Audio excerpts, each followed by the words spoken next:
پێشەچی بە ناوی ڕێکخراوی داکۆک و ئاوی ئەنداموان و ئامادەبووانی بەڕێز بە خێراتتان بەدەم دەقەیەک بۆ گیانی پاچی شەهیدانی ڕێگای یۆنان ئیتاڵیا دەقەیەک بۆ گیانی پاچی شەهیدان دۆسی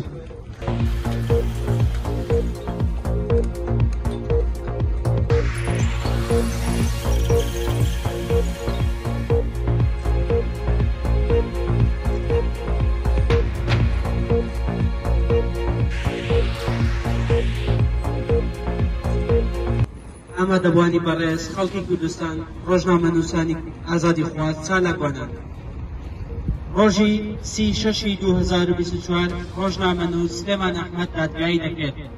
دەستگیرکردنی ڕۆژنامەنووس سلێمان ئەحمەد ئەڵقەیەکی تری درامایەکی گاڵتەبژاڕیانەی ناڕەوای سیاسی دەسەڵاتە کە نووسەرەکەی پارتیە و دەرهێنانی پاراستنە. دادوەر و حیزبەکان لەناو دادگاکان ڕۆڵەکەی دەبینێت. لەو درامایەدا پاڵەوانەکەی ئێمە ئازادی خوازان شیروانی و سلێمان ئەحمەدەکانە. پێویستی دەزانین ئیدانەی دەستگیرکردنی ڕۆژنامەنووسان و ئازادی خوازان بەگشتی و زیندانیانی بادینان بەتایبەتی و بەتایبەتی تر سلێمان ئەحمەد بکەین. دەستگیرکردنی ڕۆژنامەنووسان دژی بنەماکانی مافی مرۆڤ و دەستوری عێراقە. بە گوێرەی یاسای کاری ڕۆژنامەنووسی هەرێمی کوردستان دەستگیرکردنی سلێمان ئەحمەد و هێشتنەوەی لە زیندان بۆ ئەو ماوە زۆرە نایاساییە بە بیانووی بێبنەما وەک پیشەی هەمیشەییان دروستکردنی سیناریۆی بێبنەما دەستگیرکردنی ڕۆژنامەنووسان بەڵگەیەکی حاشا هەڵنەگرە کەوا شتێک نەماوە لە کوردستان بە ناوی ئازادی کاری ڕۆژنامەنووسی و مەدەنی. پێویستە سەرجەم ڕۆژنامەنووسان چالاکانی مەدەنی لە دەرەوە و ناوەی کوردستان لەسەر ئەم کەیسەوە دەنگ بێن و ڕێگە نەدەن سلێمان ئەحمەد وەکو ئەوانی دی بە ناڕەوا سزای بەسەردا بسەپێندرێت. ئێمە لای خۆمانەوە هەموو فشارێکی مەدەنی دەکەین بۆ ڕاگرتنی ستەمی پارتی و هێزە ئەمنیەکان و دادگا و حیزبەکان بەرامبەر بە ڕۆژنامەنووسان و چالاکوانان بە توندی ئیدانەی دەستگیرکردنی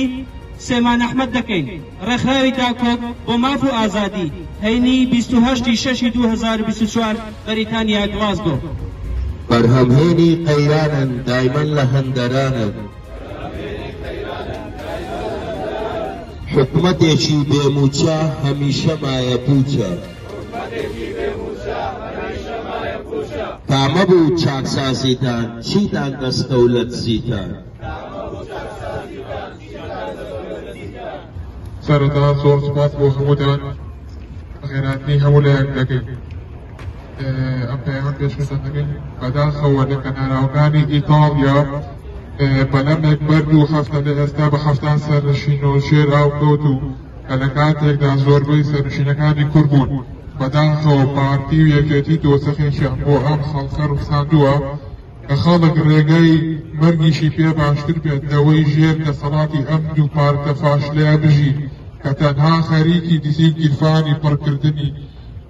مەڵێ ئێوە بەرپرسیار پێویستە بەرپرسیارەتی هەڵبگرن چونکە هیچ کەسێک ئامادە نییە نیشتیمانی خۆی دابنێت و لە پێناو ڕێگەی بەرگدا. لە هەرێمی کوردستان دەوڵەتی عێراقدا لە ڕووی ئازادی تاکەکانیەوە لەژێر پرسیاری گەورەدایە و تا ئێستا کەسانی ئازاد و بیر ئازاد و فکر ئازاد ناتوانن لە کوردستان بژین و سەربەستانە ڕابڵێن و قسە بکەن. بەداخەوە ئەوەی هەیە پێی دەگوترێ ئازادی لە چوارچێوەی تەسکی حیزب بوو یا خود خێڵودا ئەگەر بە پێچەوانەی ئەمان بیر بکەیتەوە ئەوان لێت دەدرێت و ئازار و ئەشکەنجە دەخۆی.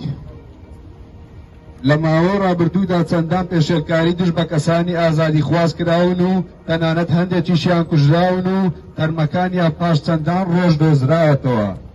راپۆرتە نێودەوڵەتیەکانیش هەواڵەکانیان لەسەر ئازادی ڕادەربڕین لە کوردستان دڵخۆشکردنین و بەڕوونی باز لە پێشێلکاریەکان و توندیتیجەکان دەکەن.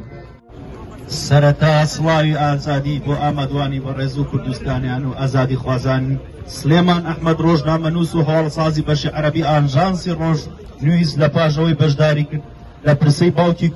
کۆچکردووی گەڕایەوە ڕۆژئاوای کوردستان و لە کاتی گەڕانەوەیدا بۆ باشووری کوردستان لە 25 تشرینی یەکەمی 2023 لە دەزوارزەی پیشخابوون لەلایەن ئاسایشی پەدەکەوە ڕفێنرا و دوای 211 ڕۆژ چارەنووسی ئاشکرا بوو.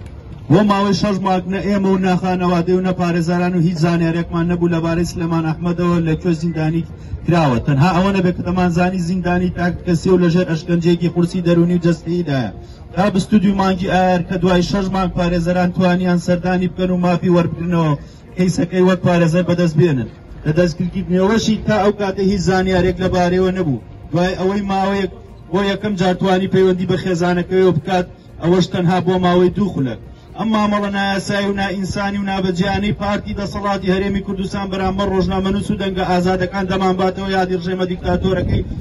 سەردەمی بەعس ڕژێمی بەعس و ڕژێمی کەمالیستەکانی ئەپەکە ئەمڕۆ ئەمەی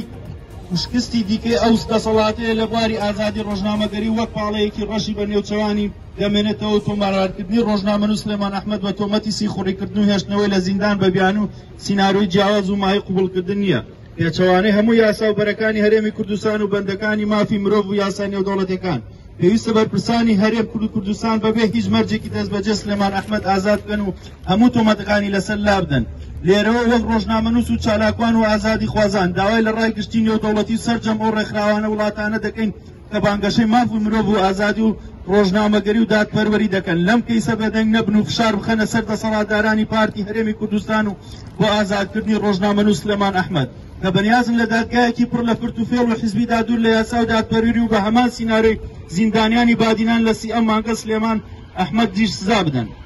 هەروەها جێی داخە ئاژانسی هەواڵی ڕۆژنووی سوپاسی پشگیری ڕێکخراوی داکۆک لە وڵاتەی بەریتانیا و هەموو ڕێکخراوی لایەنە داکوکارەکان بکات لە کەیسی سلێمان ئەحمەد و زیندانیانی دیکەی بادینان و زیندانیانی ڕاگەیاندنی ئازادی پشگیری و چالاکێم جۆرا و جۆرەکان کە لە خەمی ڕۆژنامەنووس و ئازادی ڕادەربڕین و ڕێگرن لە ئاستەنگیەکانی پەدەکە لە بەرامبەر ڕۆژنامەنووسان و ئازادی خوازان نابۆ ستەم و